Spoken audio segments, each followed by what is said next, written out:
We're now going to study quarter 2, week 2. Pero mabilisan kasi para marami tayong makover. Unlike yesterday, na kinailangan ko pang i-discuss na mabagal kasi first time yun. Okay?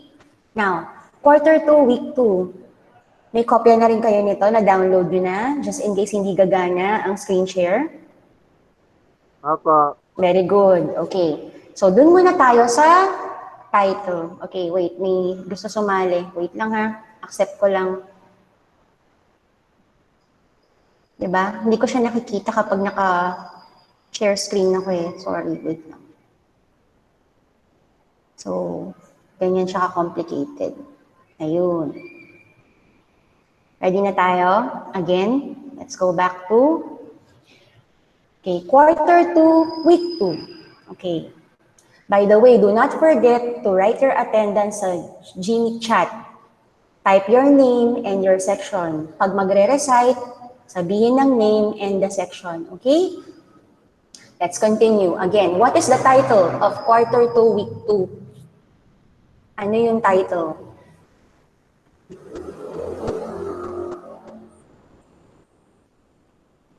Sabihin yung pangalan. Sabihin yung pangalan. And yung section, pagsasagot, okay? Again, what is the title of quarter 2, week 2? Yung mga sumagot kahapon, sige, pangunahan niyo muna para alam nila. Okay, what is the title of quarter 2, week 2? Deal with emergency situations. Okay, yun yung competency. Yun yung skill na dapat nating matutunan. Yun yung dapat nating gawin. Very good yun. Pero, ang tanong ko is, yung title. Ano yung title nung activity sheet? So, titignan natin yung lesson. Ano yung pangalan ng lesson? Yun yung title. Okay, again, sabihin ng name at ang section. Anong pangalan ng lesson?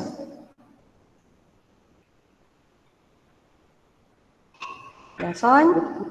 Responding to emergency and potential emergency situations. Okay, anong pangalan and yung section?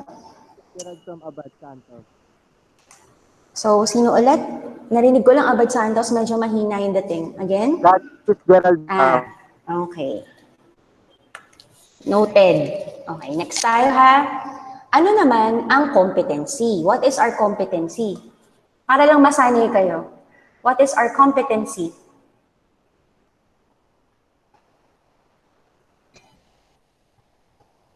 Okay? Sorry, hindi ko nakikita yung mga nag-raise hands ha. It's okay, wag na mag-raise hands. Magsalita na lang agad. Pero gusto niya ulit sumagot. Sino pa? Nika. Okay. Nika, narinig ako? Okay, gusto ko marinig yung boses mo ha. Okay. Pakibasa nga yung competency natin.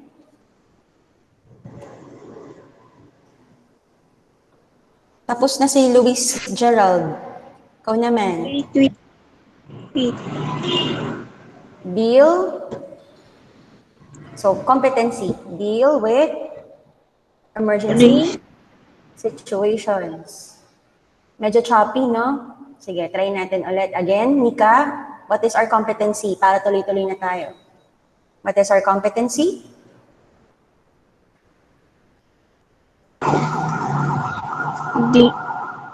Deal with emergency Situations. Okay, very good. Continue na tayo, ha? Objectives na tayo ngayon. Objectives. Tapos na si Luis Gerald tsaka si Nika. Okay? Sino pa kaya ang nandito na pwedeng sumagot? Jimuel? Nasa listahan ka ba? Nasa list ba kita? Check ko pa ba? Hello, ma'am? Yes. Nasa list ka ba? O again open cam ang mga nasa listahan na para matawag ko kayo. Okay? Sino pa ang kailangan mag-open cam? Open camera, yung mga nasa list. Okay? Sige, objectives na tayo para mabilis ha, kasi nangako ako na mabilis tayo ngayon. Okay? So, ang objectives is identify emergency and potential emergency situations and how to respond to them. Ibig sabihin, aalamin natin kung ano-ano yung mga panganib. Okay? At paano tayo magre-react doon. Okay? Sa pangalawa ng objective, i-appreciate yung importance ng ng pagsunod sa mga emergency procedures. Ano nga ba, 'di ba, yung mga magiging epekto kapag hindi ka sumunod sa mga procedures na tinrain ka dapat sa pagharap sa mga emergency situations. Okay? May questions po ba tayo so far? Malinaw po ba? Punta na tayo sa pretest, okay? Meron sa inyo nagsagot na ng pretest, tama po? Again, ulitin ko po, ang pretest ay iba sa post-test. Nagkataon lang po na ako po ang gumawa ng activity sheet at ayoko kayong pahirapan, kaya yung numbering niyan, yung questions ng 1 to 5 ay parehas na parehas. Pero hindi sa lahat ng test ay ganyan, okay? Gusto ko lang i-save yung oras nyo tsaka yung effort nyo. Tsaka gusto ko lang din makasiguro na nakuha nyo nga, okay? Yung gusto sabihin ng pretest. Kasi doon ko tinago yung mga sagot sa pretest mismo.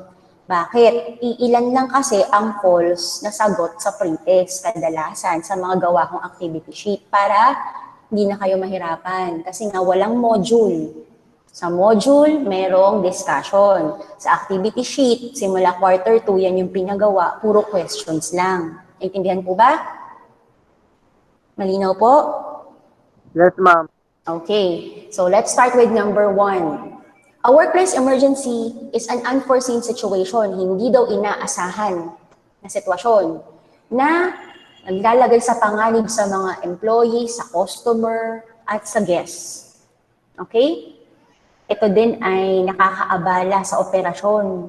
Hindi sa ospital, operasyon ng bar na pinagtatrabahuhan. Okay? So may physical and environmental damage din na pwede siyang epekto. Totoo ba to o hindi? True or false? Sabi kasi sa direction, true or false lang. Number 1, true or false? Sagot, name and section. I want to hear.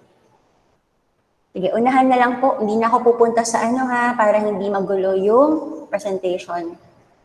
Okay? Sabihin lang ang name and section. Yun na yung raise hands niyo. Okay, open audio. Sige, name and section. Sabihin ang name and section.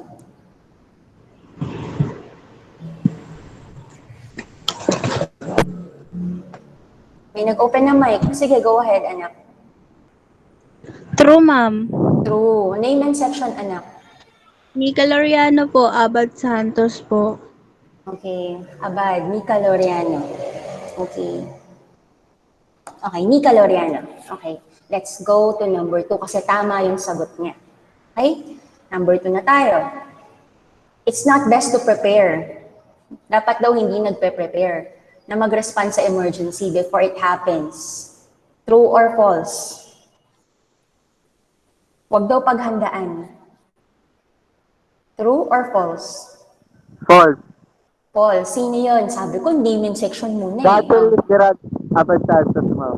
Okay, sige, ulit. Ulitin mo muna yung pagsagot. Name and section, tapos yung sagot mo. Go ahead. Gattery is Gerald Abad Santos. Okay, False. very good. False. Okay, mamaya na natin pag-usapan kung ano yung nagpamali sa kanya, ha? Kasi ang sabi niya, hindi daw dapat naghahanda sa emergency. So, false yun, eh. Number 3, ang HACCP, yung diniscuss natin dun sa video sa mga nakapanood at kahapon dun sa mga umattend, okay, kino-cover daw nito, kasama daw dito yung pagde-designate ng mga gawain ng mga employers and employees para makasiguro na safe from emergency yung ating pinapasukan. Totoo ba to? True or false? Sinasabi ba niya yung mga dapat na gawin para sa paghahanda or action sa emergency? True or false? Di ba yun yung hazard analysis critical control point? Inaaral ng mga manager yung mga delikadong lugar at ano yung mga dapat gawin. Kasama na din yung paglalagay ng fire extinguisher or paglalagay ng mga signs, tapos pagte-train sa mga empleyado. So ano, kasama ba sa HACCP yung action na dapat gawin ng mga empleyado at employers nila? True or false? Pwede umulit ng sagot kung kayo ay gustong sumagot at wala namang ibang sasagot. Gatchali's Gerald, ma'am, Abas Santos. True.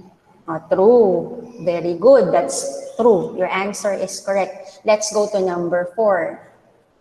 Okay, tingnan natin kung may gusto sumali sandali. Kasi nag-notify yung sound eh.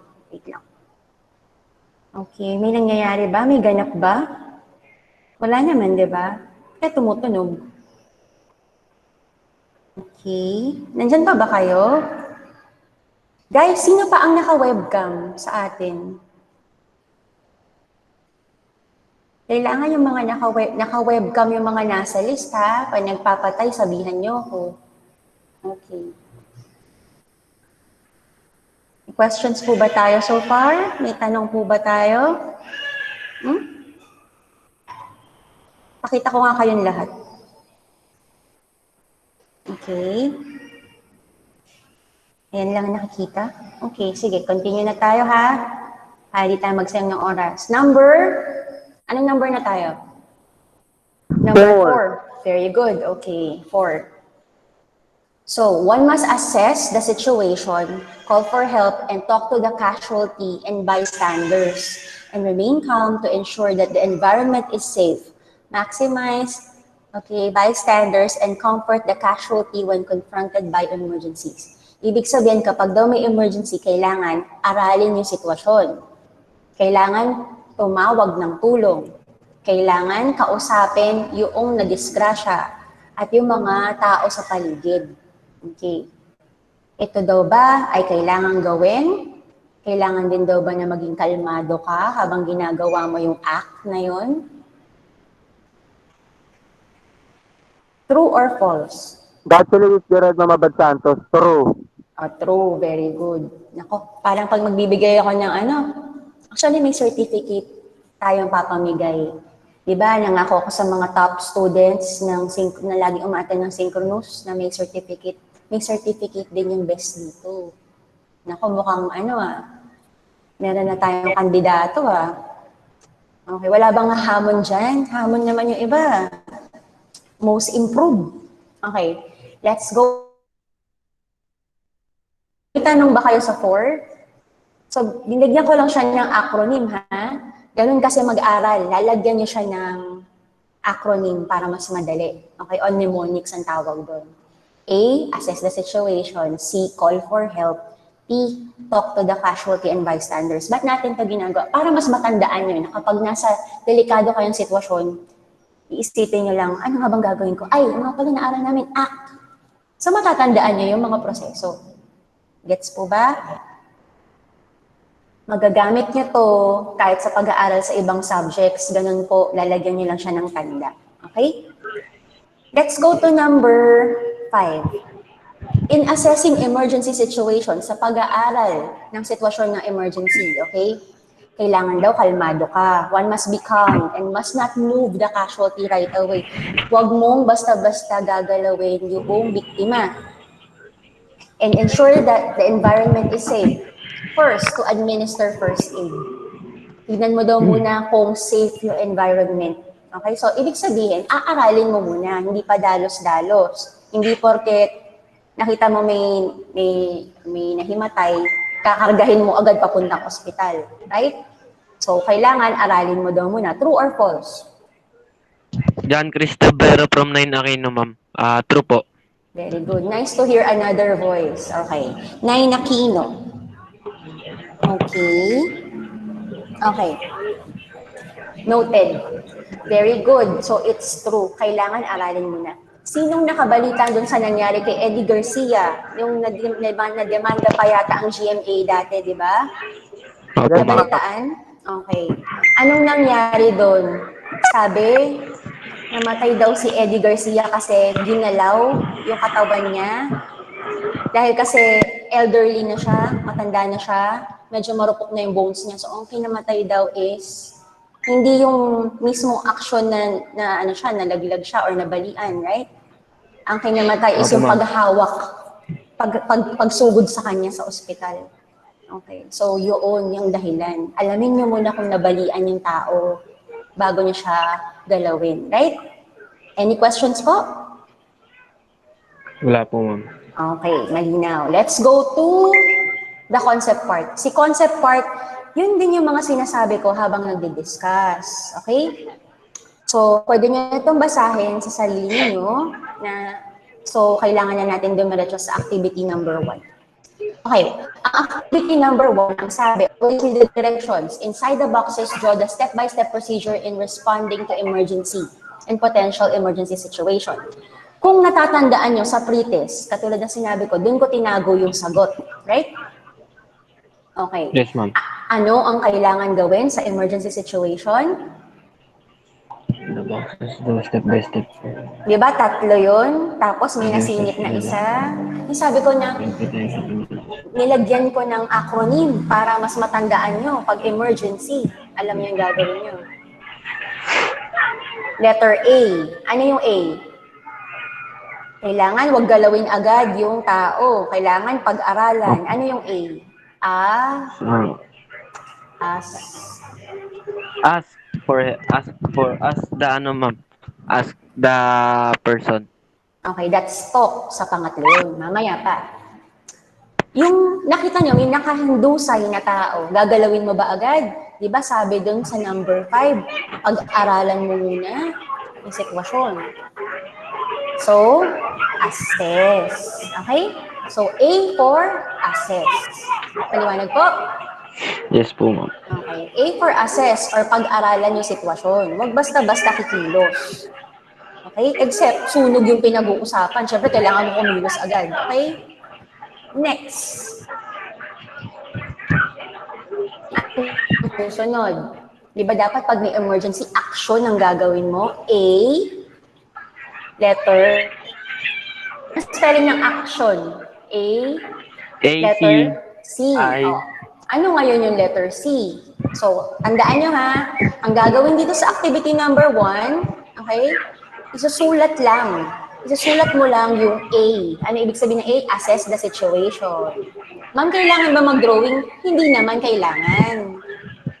Pero, nakalagay kasi dito, inside the boxes, draw the step-by-step procedures. Okay, sige, di kailangan pala i-drawing kasi sabi draw. Okay? Ma'am, hindi ako marunong mag-drawing. So, stickman. Stickman. Okay? Na parang nag-iisip. Drawing kayo ng question mark tapos may taong nag-iisip. Okay na yun. Tapos lagyan nyo lang ng A, assess. Okay na po? Next tayo ha. Ano yung next procedure? Letter C. So, ano, aralin mo lang ba siya buong magdamag or buong maghapon? No, ma'am. Kailangan? Oo. Kailangan? Anong gagawin?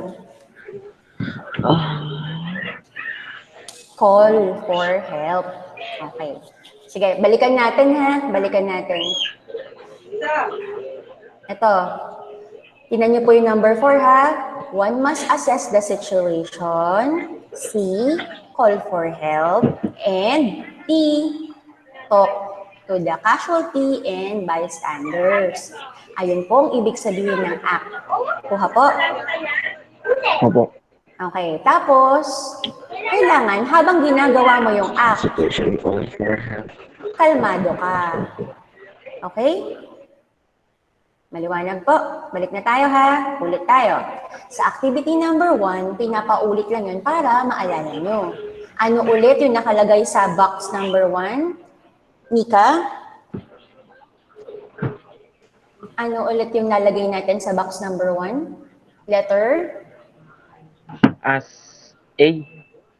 A po, ma'am. Nika? Oo, letter A. Very good. Nika? Narinig mo ko? Opo, ma'am. Okay. Anong letter yung ilalagay natin sa box number 1? Letter? A, ma'am. A. Ano ibig sabihin ng A?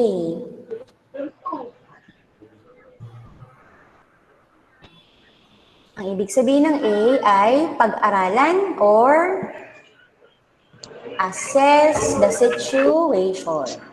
Okay? Malinaw po? Okay, next naman tayo. Anong lalagay natin sa box number 2? C, letter C. Letter C. Anong ibig sabihin ng C? Access the situation. That- Ask the casualty or bystander. Oh, mamaya pa yon. Very good yung assess the situation. Box number 1 yon dito. Okay? Sa box number 2, letter C. Ano ibig sabihin nun? Call for help. Call for help. Ano? Tumawag Call ka for help. ng tulong. Kasi habang pinag-aaralan mo yun, at least may paparating na natulong. Di ba? Opo. Ma'am. Next na Yes, tayo. ma'am. Ano yung box number 3? So, sundan lang natin yung arrow. Ano yung box number 3? Ayun na. Letter T. Sabi ma'am. nyo, sa letter T. Assist. T. T. English Talk T. to Yes, talk. Kausapin mo yung biktima at yung mga tao sa paligid. Bakit kailangan kausapin yung biktima? Kasi para malaman mo kung nakakaunawa pa siya. Para malaman mo kung okay lang ba siya. Pangatlo, para maaliw siya. Di ba? Magkaroon siya ng hope na may paparating na natulong. Okay po? Bakit po kailangan mong kausapin Yes, ma'am. yung mga usi sa paligid? Ba't kailangan mo kausapin Ma'am. yung mga usi? John Christopher Bystander. from 9 na kayo na, ma'am. Okay, bakit, Ana? Ba't kailangan mo Ma'am, kausapin?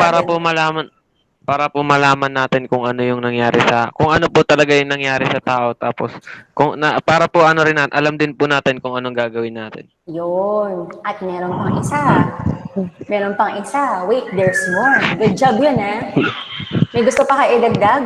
Kasi pag usi, nakapalibot yan doon sa biktima. Eh di ba, hindi na nga siya makahinga, di ba? Kasi nakaharangan yung hangin na dapat pupunta doon sa biktima, dapat maaliwalas yung paligid, di ba? Isa Yes, pa, ma'am. yung mga paparating na tulong, yung tinawagan mo, makakarating ba sila agad kung maraming nakaharang? So dapat, habang nag-aantay kayo ng tulong, kausapin mo na agad yung mga OC o yung mga bystanders o mga tao sa paligid. Okay? Opo, ma'am. May isa pang dahilan. Kapag kinausap mo yung mga OC, baka isa doon doktor, baka isa doon nurse. Alam Yes, niyo ba ma'am. yung nangyari sa MRT or sa LRT yon dati? Yung naputulan ng kamay?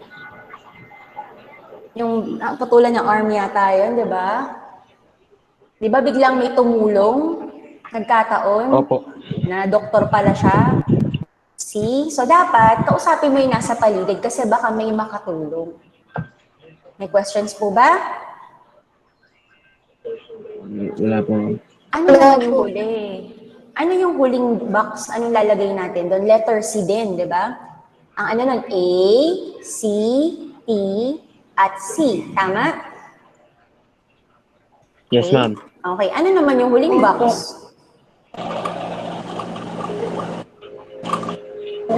Ano naman yung huling box?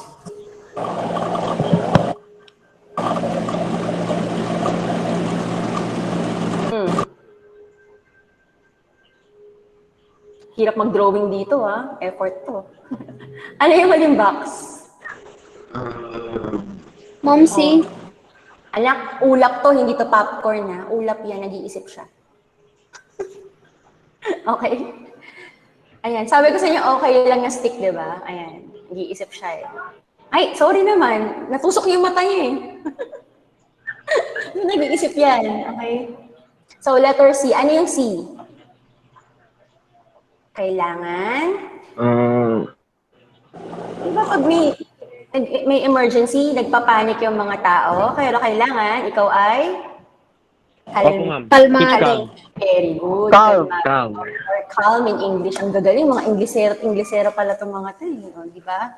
So again, A is assess the situation. C is call for help. Okay, pwede kang mag-drawing dyan ng tao may hawak na cellphone. Hindi na mag-drawing ng telepono kasi ang hirap eh, di ba? Ayan, kunwari, ganyan. Tapos Yes, ganyan na ma'am. lang. Cellphone yan, ang hirap mag-drawing. Mukha yung choosy. Lagyan nyo ng 911, tapos na yan. Okay? Basta cellphone, okay? Ang hirap eh. Ayan, basta tumatawag siya niyan. Tapos ito, kalmado siya, di ba? Ito, T, di ba? Ito yung T, makipag-usap. So, mag-drawing lang kayo dito ng nakabuka yung bibig na nakikipag-usap. Ayan, talk. Hindi yan galit, hindi rin yan buwan, okay? Basta, ang hirap mag-drawing eh. Okay, huwag yung susi, okay na yan. May questions po? So, ganito yung iniisip kong dapat nasagot dyan. Sulat niyo yung, kasi ang hirap magsulat dito, okay? Assess the situation, call for help, talk, and then stay calm. May questions po? Malinaw na ha? Wala po. Okay, so always read the directions. Nandyan lagi yung dapat gawin. Let's go to activity number 2. Oh, draw na naman. Okay, draw a poster on how one must act and respond in case of emergencies. Di ba, ito ma'am. Ito na rin yun. Yes, anak, pinapaulit lang dito, pero this time, it's poster making contest. So, anong gagawin mo lang? One must act. So, may one. So, may tao sa gitna. O, magiging poster na yan, di ba? Pindot ko end ko. Ganyan lang, oh. Ayan, may tao sa gitna. Tapos, meron dito A. Di ba? Ganyan lang. Iibahin nyo lang yung presentation. C, E, S. Kasi isusulat nyo lang yung ibig sabihin yan. Tapos na, may poster na kayo. Pero please naman ha, kasi gagamitin nyo naman, hindi naman computer. So, gandahan nyo naman ang kaunti. Yung best nyo. Okay? May questions po tayo? Ma'am, pwede edit. Pwede? Ma'am, pwede edit na lang po. O, pwede rin. Sige. Sorry Edit. dito ah. Okay. Ito yung ano namin, insect namin yung kanina. Okay. Pwede i-edit. So, ibig mo sabihin, ika-copy-paste mo? Pwede naman. Pero make sure na hindi siya copyrighted. Okay? Mag-search kayo sa Google. Opo, ma'am. Alam niyo kung paano? Alam niyo ba kung paano Yes, yun? ma'am. Sige. Para din sa mga para Opo, na may ma'am. idea kayo kung paano. Punta kayong Google. Okay? Tapos, i-search nyo. Halimbawa, gusto nyo ilagay doon is phone. Okay, yan. Phone. Tapos punta kayong images. Pero, yun natin. Hindi pa siya gumagana. So, images, okay? Tapos punta kayo sa tools. Okay. Usage rights, and punta kayong Creative Commons. Ayan yung mga pwede nyong gamitin na pictures na walang copyright. Maliwanag po? Okay? Kasi pag may copyright, pwede kayong mademanda. Okay? Ayan na, dami nyo natutunan ngayon. Let's continue, okay? Sige, ma'am, Balik tayo. mag-drawing na lang po. Okay, sige. Let's go to post test. Alam nyo na, sabi ko nga,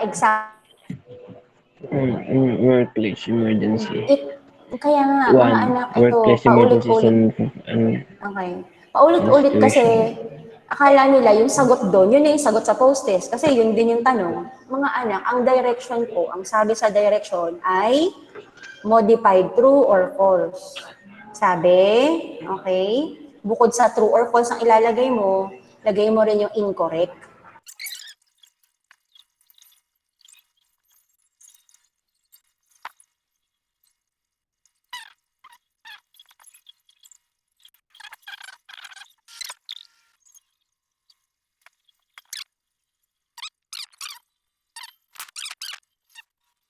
Hello. Sensya na. Sensya na. Nawala yung connection ko eh. Okay lang po, ma'am. Okay. Sayang, hindi ko alam kung tuloy pa rin yung recording nito. Sana naman tuloy. Okay, anyway. Let's continue. Naputol tayo. Welcome dun sa mga bagong dating. Kapag nasa listahan, open camera po Yung mga kilala nyong nasa listahan, paki-message ha. Tapos, attendance tayo sa chat. Name and section. Okay? Okay, balik na tayo. Present na ako ulit ha. Wait lang. Okay. Sabihin po sa akin kung gumagana na siya. So, saan na ba tayo? Okay, andito na tayo, di ba? Sa modified true or false. Again, kailangan isulat yung mali at yung tama. Hindi siya katulad ng pre-test. Si post-test, mas mahirap kasi isusulat mo yung mali at isusulat mo yung tama. Okay? So, number 1, ano yung sagot natin kanina? True or false? True. True. So, may sulat ba tayong mali at tama sa number 1? Wala. Diba? So, ang lalagay lang natin dyan ay true. Okay, let's go to number 2. Sabi dyan, it's not best to prepare to respond to an emergency. True or false ba ang sagot dito kanina? False. False. Ano ang mali? Not best to prepare. Oo, kasi dapat mag-prepare. Tama? So, pwede nating lagay yung not, okay? As yung mali, okay? So, anong tama? Okay, so it is best. So, ilalagay nyo not, tapos lagay nyo comma, tapos ilalagay nyo it is best. Maliwanag po?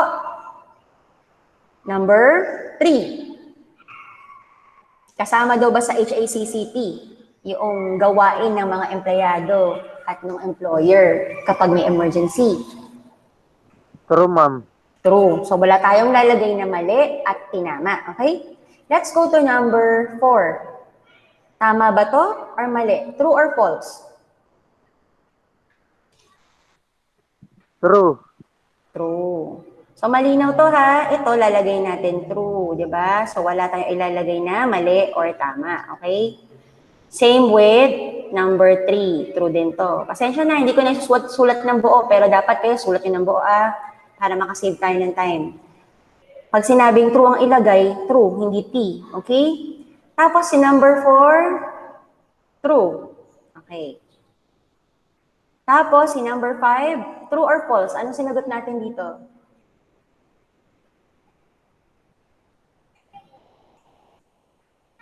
Kailangan daw ba kalmado?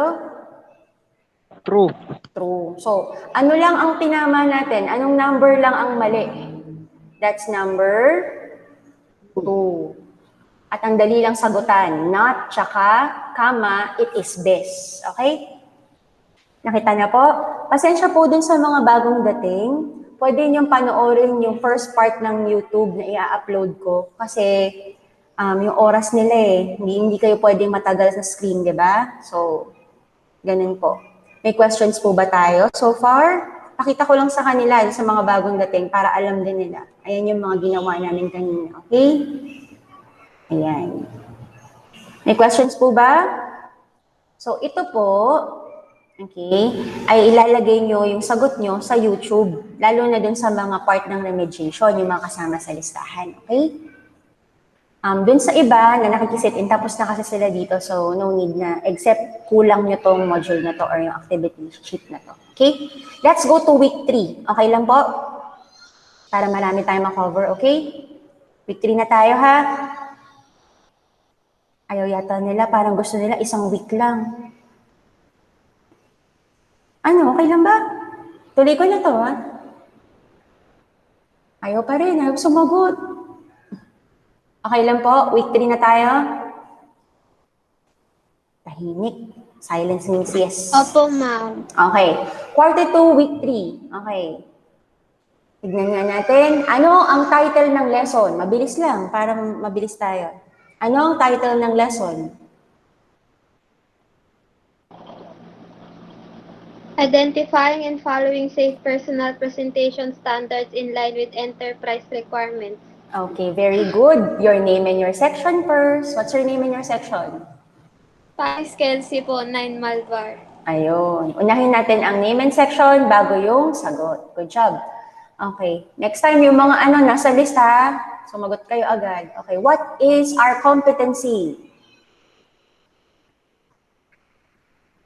What is our competency?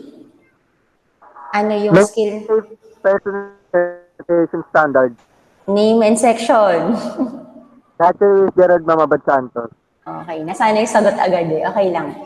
Next na tayo, objectives. Ang objectives ay identify safe personal presentation standards. Alamin kung ano yung tamang pagpapresenta sa sarili. And then, number 2, appreciate the importance. Okay? Matukoy natin or appreciate natin yung halaga ng pagpapakita sa ibang tao nung tamang pagpapakita ng sarili natin sa ibang tao. Okay? So, ano nga ba yung sinasabing personal presentation? Okay? Paano tayo makikiharap sa iba o makikisalamuha sa ibang tao? Gets po? Importante po kasi yun sa bartending. Halimbawa, dito sa Pilipinas, pag sinabi mo nagtatrabaho sa bar, ang iniisip nila, ayan yung babaeng maiksi yung suot, kita yung kaluluwa, di ba? Pero, Prostitute. bastos yung pagsusuot niyan, pananamit niya, yung pagsasalita niya, yun yung naiisip natin, di ba? Pero sa ibang bansa, ang bartenders ay professional. Kita nyo, balot na balot mga minsan, naka-long sleeves pa, di ba? So, dapat, yung pagpakikiharap mo sa tao, pinaghahandaan mo din para hindi ka mababastos. Okay? Let's go to the pre-test. Okay? Kasama dun sa pagpapresenta mo sa sarili mo, yung malinis ka tignan. Okay? Yun yung kasama yung personal hygiene and grooming. Kaya huwag kayong magtaka kung meron kayong mababasa na ganun dito. Okay, pre-test. Again, sagutan ng buong puso kahit na hindi mo pa alam. Kaya nga pre-test, sinasagot bago mo aralin yung lesson. Okay? So, hindi to recorded as a grade, pero ginagamit namin to para malaman kung ano yung alam nyo na, para alam namin kung saan kami mas magbibigay ng oras para turuan kayo. Okay?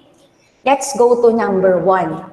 Personal hygiene refers to the overall cleanliness, appearance, and habits of employees which could be a business issue. Okay, yung personal hygiene daw ay tungkol sa pagpapanatili na malinis ka, yung itsura mo, yung pakikisalamuha mo sa ibang empleyado at sa iba pa sa business katulad ng mga guests.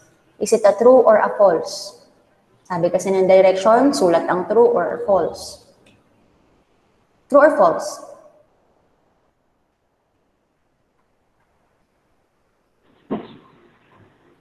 Name section.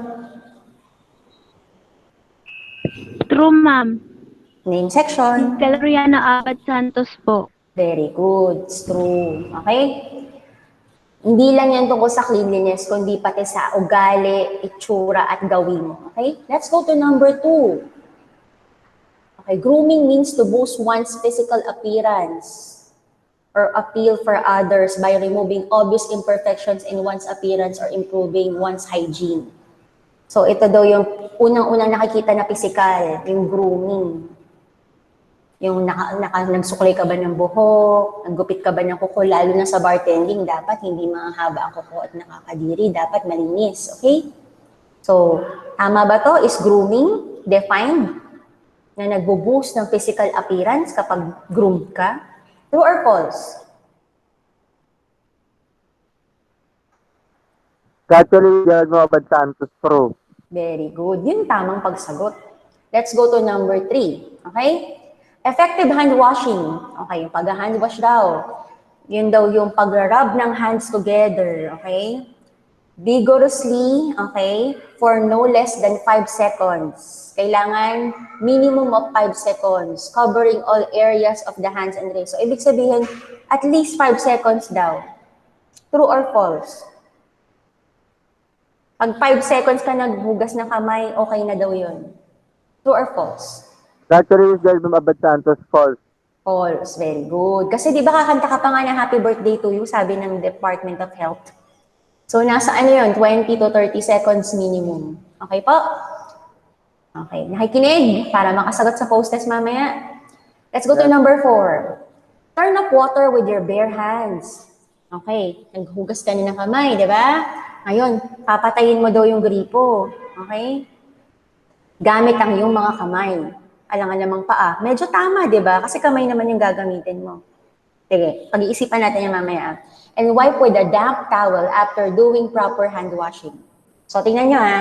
So, madami yung kamay ko, naghugas ako ng maayos, kumanta ako ng happy birthday, tapos ipapatayin ko yung gripo gamit ng kamay ko.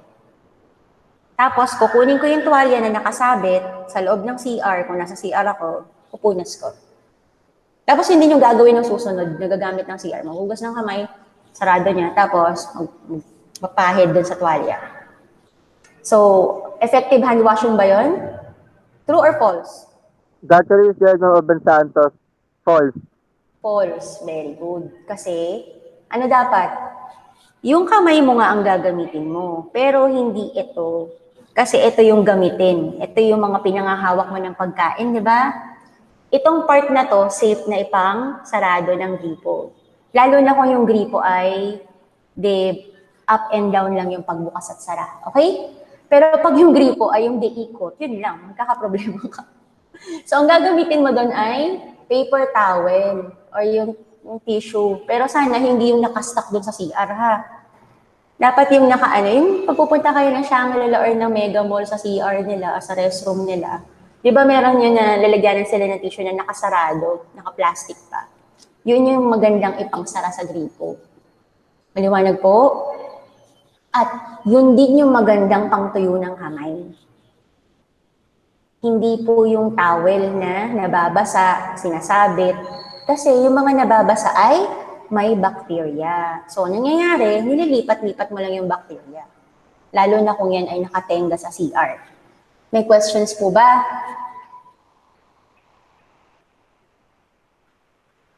May tanong po? So, ano po yung mali dito? Pag-usapan mamaya, ha? Basta yun yung diniscuss natin. Number 5. To be presentable, wear appropriate and clean clothing or uniform as prescribed, that is well-pressed, free from stains or wrinkles, and wear aprons over them when preparing food and beverages. True or false?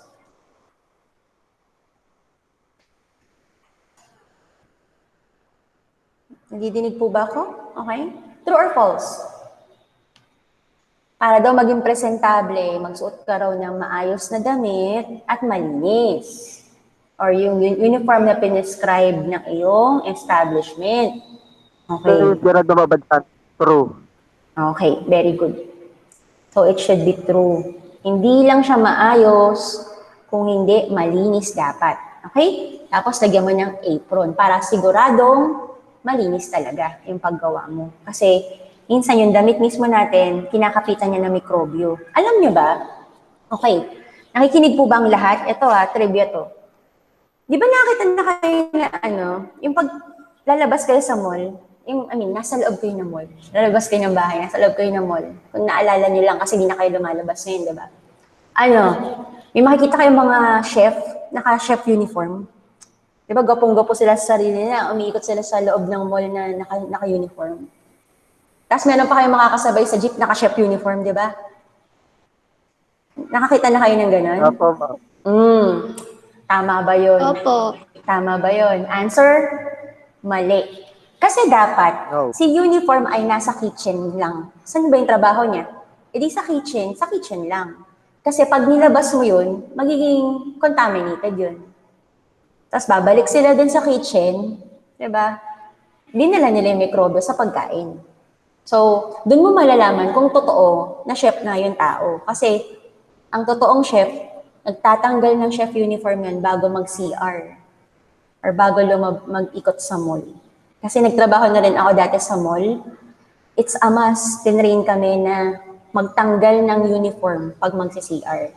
Sabit mo yun sa kitchen or dun sa employees area. May questions po? Wala na? So you see, maraming practices na mali na akala natin ang cool, di ba?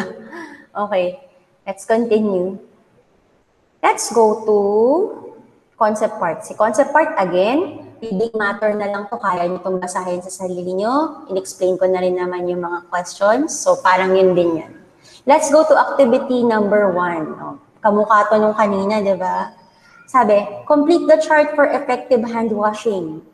So, chart lang, hindi sinabing mag-drawing.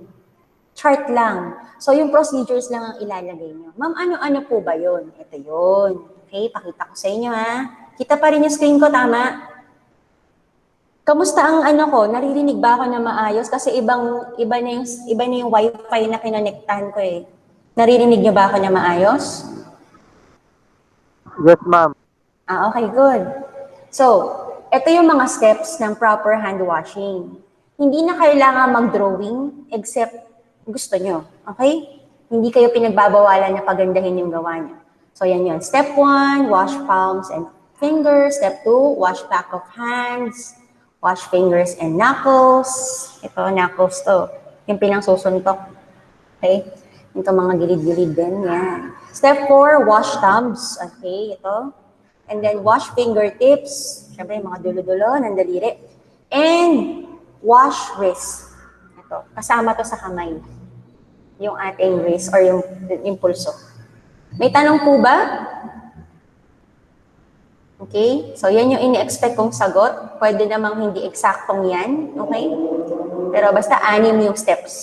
May tanong po? Okay. Send ko rin naman to sa GC. Let's go to activity number 2. Draw a bartender. So, mag-drawing kayo ng bartender. Draw tayo ha. Kunwari na lang to kasi mahirap mag-drawing dito. Huwag kayong judgmental ha. Ayan. So, bartender yan. Lagyan na lang natin ng necktie, kunwari. Para magmukhang bartender. So, naka-best. Yan. Naka-best siya. Okay? Tapos, ayan. Who follows safe personal standards and presentation by wearing appropriate clothing. So, malamang drawing kayo ng bartender na naka-uniform. Okay? Huwag kayong judgmental ha. Bartender yan. Okay, kayo na bahala mag-drawing. So, yan, bartender. Tapos, ile-label nyo kung ano yung mga sinuot niya. Halimbawa, apron. Kasi dapat naka-apron. Except dun sa mga establishments na ayaw nilang mag-apron kasi provided naman nila yung uniform, parang yun yung pinaka-apron nila. So, lalagay nyo lang dyan yung label. Sabihin, nalagay nyo yung pangalan. Apron. Pwede ba hindi ko na isulat kasi sayang yung oras natin. Okay, apron. Ganyan. Yan, susulat nyo, apron. Maliwanag po? Kung hindi naman talaga required na mag-gloves, pero yung iba, nagpa-plastic gloves pa naglalagay ng garnish, pwede rin, lagay nyo, gloves. Okay? Pero this is not about PPE, this is about yung maayos na pananamit. So, huwag kayong magdodrawing ng bartender, nakita yung kaluluwa niya. Yung presentable yung bartender ang i-drawing. May questions po? Tapos, isa pang dapat yung malaman ang PPE ng bartender, dapat rubberized shoes. Hindi rubber shoes, hindi yung pang basketball. Rubberized, yung gawa sa rubber, pero mukha pa rin leather. Okay? Pero sa ibang bars, gusto nila maporma yung bartender nila. So, totoong leather shoes yung gamit. May tanong po, bakit rubberized? Kasi to avoid slips, trips, and falls. Yung pagkadulas, pagkatisod, okay? And pagkalaglag. Diba? So, yan. Yun yung dahilan para hindi siya madulas. May tanong po ba? Ma'am, nag-apron po ba ma'am, nag-hairnet po ba ang bartender? Hindi naman lahat. Pero yung mga barista, requirement yata sa kanila yan kasi di ba parang hindi maano yung buhok. Or basta nakaayos yung buhok nila. So, pag babae yung bartender na drawing, kailangan niya kaban. May tanong po? Clean haircut. Okay? Do you have any questions? So, ganyan ha, nilagay nyo, clean haircut. Pag babae yan, lagay nyo, bun. Yan lang po yung mga gusto kong makita dito. Okay? May tanong po? So, we can proceed. Questions? Wala? Okay, post test. Okay, number 1 is true, di ba? So, susulat nyo true. Wala nang susulat na mali or tamang sagot. Okay? Sorry sa hindi ko na isusulat ha. Grooming, true, di ba? Number 3, asan yung mga kausap ko? Wala na. Effective hand washing? False, ma'am, 3 false. Okay, very good. It's a false. Bakit? Kasi ilang seconds dapat? 20 to 30 seconds. 30 seconds, ma'am. Okay, sige. 15 to 20, 15 to 30, iba-iba kasi. So, pwede na tayo, safe na tayo sa 15 to 30 seconds. Okay. Next. Turn off water with your bare hands. True or false? False. Okay. Bakit?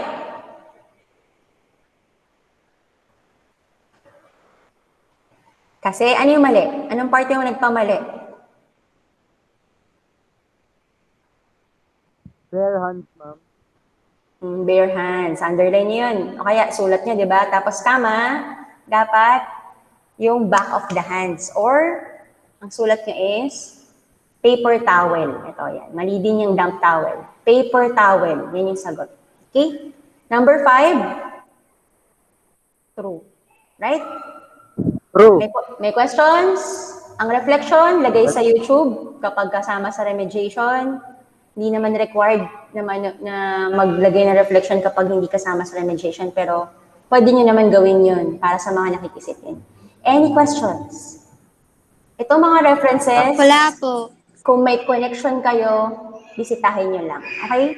Pwede ba mabilis lang? Pakita ko lang yung next para makarami tayo. Week 4. Kaya pa ba? Opo. Sige. Sana lang ha. Sana lang. Parang di na sila sumasagot. Okay. Sana lang para makarami. So, week 4 naman. Tungkol naman to, hindi na ako magtatanong ha. Sinanay ko lang kayo kanina para alam nyo yung saan titignan ko yung title, yung competency, pag sumali na kayo sa synchronous. Okay, again, ang lesson ay, pag tinanong ko kayo, ano ang lesson title? Meeting customers in line with enterprise requirements. Ano ang competency? Provide effective customer service with customers in line with enterprise requirements. Ano ang objectives? Ayan yung mga objectives natin. Alamin kung ano yung mga verbal and non-verbal. Verbal, sinasabi. Non-verbal, ginagawa. Okay? Recognize sensitivity to cultural and social differences kasi minsan yung guest natin ay iba sa kultura, sa reliyon natin. So, dapat marunong tayong rumispeto. And then, appreciate the importance of appropriately greeting guests. Malaman natin yung halaga ng tamang pag-greet, okay? Ng tamang pagpagsalamuha sa ating mga guests. May questions po?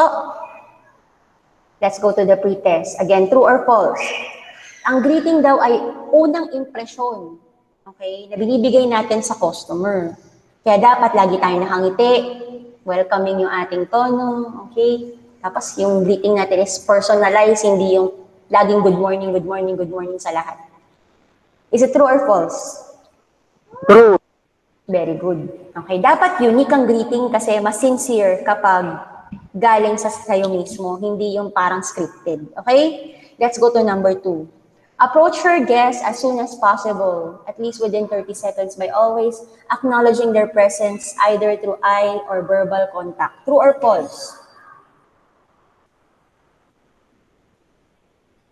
Halimbawa, may dumating daw na guest, may ginagawa ka. Okay?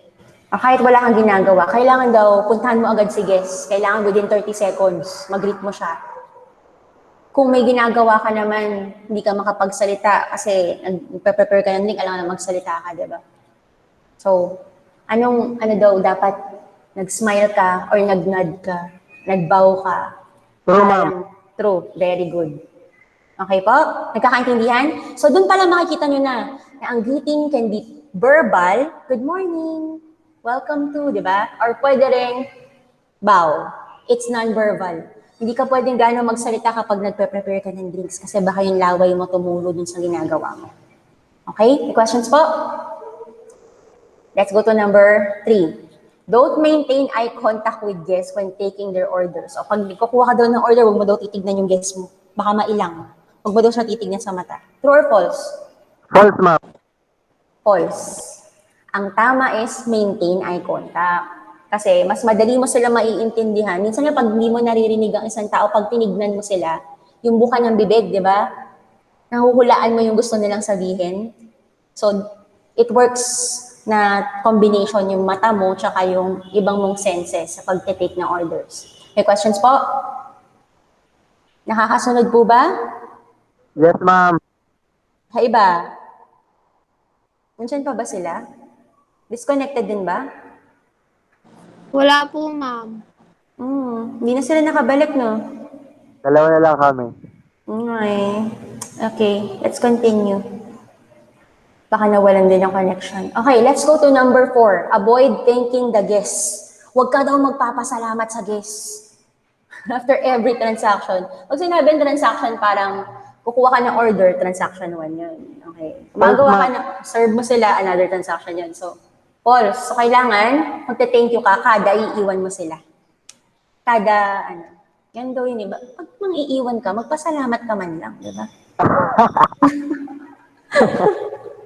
Hindi, di ba dapat polite ka? So, magte-thank you ka sa kanila. Parang, it's a pleasure to serve you. Di ba sabi nga sa SM, happy to serve. Okay, let's go to number 5. Pero di ko sinabing palakpakan niyo yung guest niyo. Mag-thank you ka lang, okay? Let's go to number 5. Letting waiting customers know where you are and by saying, you'll be right with them, instills the guest patience and confidence. Intindihan ba to? Yung pag nagpapaantay ka daw, dapat to sabihin mo kung saan ka pupunta. Halimbawa, sige, nakuha mo na yung order, di ba? Okay, ma'am, let me just make your drink. Okay, I will just be there by the bar to make your drink. Please wait. Yung ganun, yung sasabihin mo kung saan ka pupunta, hindi yung bigla-biglang aalis. Di ba? Kaya kung nagbayad sila sa inyo, sabihin mo, I receive 100 pesos. Okay, I will just go to the counter to process your payment. Di ba mas maganda yung ganun kaysa yung, okay, thank you. Parang tas bila ka na wala. Wala kang din yung sasabihin. So, true or false? Letting waiting customers know where you are and by saying, you'll be right with them. Babalikan kita, wait lang. It's true.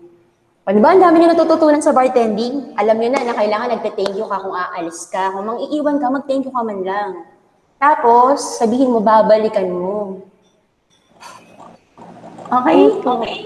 Okay, let's go to the next one. Oh, bakit may question ka ba dyan? Meron kang violent reaction? Ano? Para may gusto ko sabihin Okay, concept part, again, reading material to, pwede niyong basahin sa sarili. Okay? But then again, sinabi ko na naman sa inyo yung pinaka-summary nito. Okay? Let's go to activity number 1. Ayun, may sitwasyon. Magre-react lang kayo kung ano yung gagawin niyo sa mga sitwasyon. Okay? As a bartender, how can you provide effective customer service to guests? Okay, ano daw gagawin niyo para mabigyan sila ng effective customer service? Mga anak, turo ko sa iyo sikreto. Ito na. Ready? Anak, sa pagsagot ng mga activities, kaya ko pinapaulit-ulit-ulit ang objectives. Okay? Yung title, yung competency, yung objectives. Mga anak, nakikinig ba? Yes, ma'am. Andito yung sagot. Gamitin niyo yung mga keywords. Kasi yun nga yung objective yun yung gustong marinig sa inyo noong activity sheet o noong module. So halimbawa, tulad nito, paano ka makakapag-provide ng effective customer service? Di balikan mo yun. Identify appropriate verbal and non-verbal. Ito yun. So I will use verbal and non-verbal communication. Gamitin mo rin yung number 2. I will be sensitive to cultural and social differences. Diba? Kita nyo? And then, I will appropriately greet guests. Tapos na, nasagutan mo na si activity 1. Ang ganda pa ng sagot mo. Diba? Mahirap ba? Hindi, ma'am. Sinabi ko na sa sekreto ha, pero dapat naintindihan nyo rin yung mga yun. Okay? At least meron na kayong idea. Kaya pasalamat tayo na naka-attend kayo. Activity number 2. Maghanap na naman tayo. Pero ito kasi, may isa na naman gagawin. Yung sa week 1, susulat lang. Ito, kukumplituhin nyo. At may clue na siya, ilang letters. Diba? Sige nga. Look for 5 of the common ways to provide effective customer service to guests. Sige nga, may nakita ba kayo dito? Bago ko kayo pakawalan, tapusin na natin to. May nakita po ba kayo dito? Nika? Meron po. Okay. Meron po, ma'am. Very good. Ano yung una mo nakita dito? Subukan natin number 1. Nakita nyo ba? Blank and non-verbal communication must be used. Nakita nyo ba yung kapartner nito? Sa gilid. Opo. Anong sagot? Verbal po. Verbal. Okay. Very good. Asan yun? Sige nga kung talaga nakita nyo. Nasa gilid po, ma'am. Ayun, nasa gilid. Unang nakikita. Clear? Ang gagawin, susulat nyo verbal. Tapos na. Number 2. Proper blank leaves a good first impression. Ano yun? Ma'am, greetings. Very good. Pero walang S kasi bilang lang yung letters. Greeting. Very good. Kita? Number 3. Maintain ay... Contact po. Okay, nasan yung contact? Nakita ba agad? Ma'am, nasa pangatlo po bago yung huli. Ayun, nakita talaga. Good job. Okay, contact. Number 4. Thank you, ma'am. Si Nika ba to? Nika, ikaw ba yan? Paris po. Si Paris. Naku, daya. Si Paris pala. Nika, ikaw naman. Always say blank you. Bawal magsalita ng bad word, ha? Always say blank you after every transaction. Thank you, ma'am. Good job. You're welcome. Nika. Si Nika ba yung kausap ko? Po, ma'am. Nakakalimutan niyo kasi magsabi ng name tsaka yung section. Okay. Always say thank you. San banda yun, Nika? San man nakita yung thank you? Nakita mo ba? Katabi ng contact. Ayan, thank. Mali yung thanks you, ah. Dapat thank you, okay? And number 5, tell them I will be. Ibig sabihin ito, babalikan kita. Right po. Yon. I'll be right with you or I'll be back. Di ba? Ganun. I'll be right. Asan yung right? Nasa katabi ng greeting. May questions po ba tayo? Wala po. Okay. Lahat ba yun nakita nyo? Opo. Okay, post-test na tayo. Imagine, no, nakatapos tayo ng 3 weeks. Sabihin, ganun lang kabilis sagutan. Di ba? Wala na kayong dadahilan na hindi nyo masagot, ha? Post-test na tayo. Okay. Number 1, true or false? True, ma'am. True. Very good. Sabay-sabay na, ha? Number 2, true or false? True. True. Okay. True. Number 3, true or false? False. False. Anong mali? Don't maintain eye contact. Yun, yung don't. Okay? Kasi yung tama ay maintain. So, Okay. paano susulat? Don't, comma, tapos yung tama, maintain. Okay. Number 4. False. False. Okay. Ano dapat? So, avoid thinking ang mali. Ano dapat? Think the guess. Thank you. Very good. Number 5.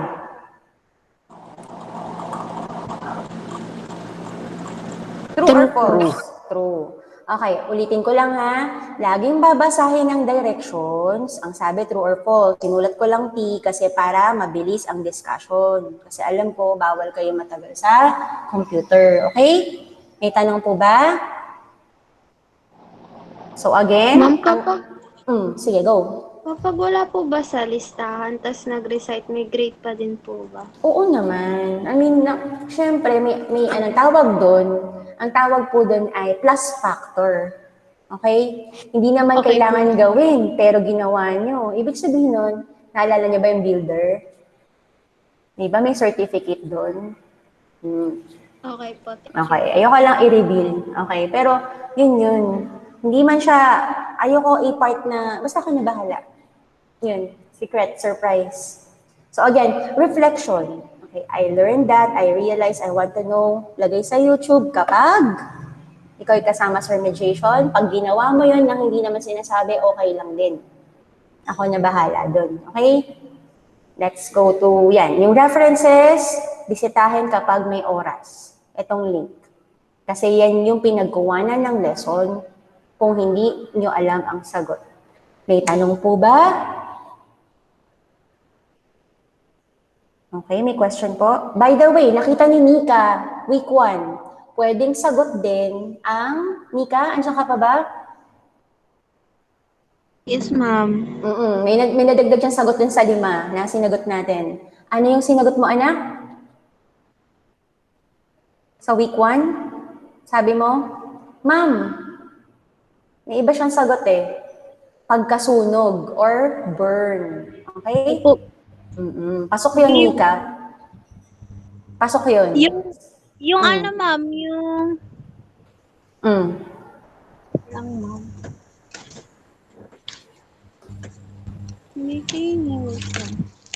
Din yun sa sa parang word search din, parang ganito ng week 1, di ba? Sa ganito niya nakita. Di ba, 5 yun? So, pwede rin siyang burn. Yes. Heads, ma'am. Yung group heads. Hindi kasama ang group tsaka headset. Hindi ko sinama sa 5 yun kasi imposibleng palaging mangyari na yun ang maging dahilan ng hazard or panganib sa bar. Okay? May tanong pa po? Hindi rin siya kasama.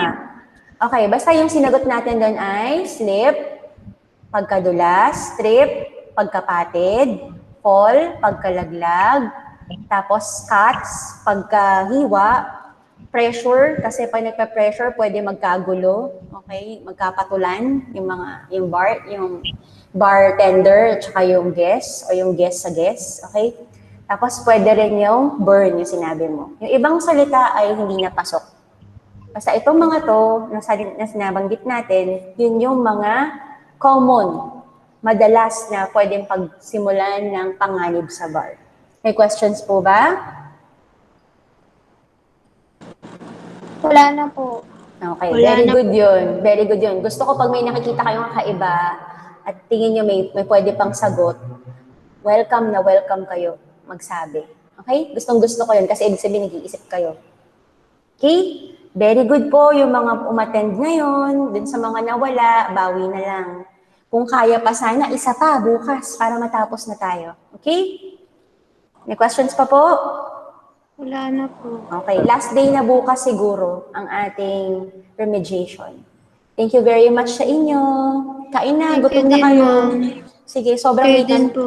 Next time, kumain muna bago mag-class, ha? Sige na. Opo. Okay, bye. Thank you. Bye-bye, ma'am. Thank you. Sige, bye. Ingat po.